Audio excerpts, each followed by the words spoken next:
Uy olib remont qiladigan akalarimizga вообще idealniy 135 kvadrat. Narxi ham zo'r, lokatsiyasi ham zo'r joyda xonadonni ko'rsataman. Asosiy kiruvrishimizdan kirib keldik. Oynalarni ko'pligini qarang.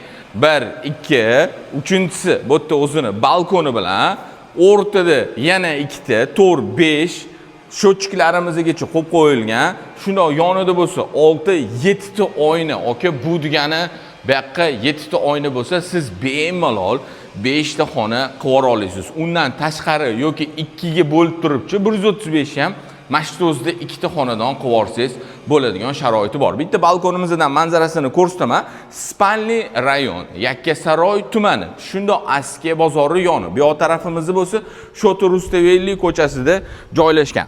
Balkonlarimiz ham keng. Mana bu manzarani qarang. Atrofimizda hammasi ko'p qavatli domlar tushgan, yashil zonalar, daraxtlar ekib qo'yilgan.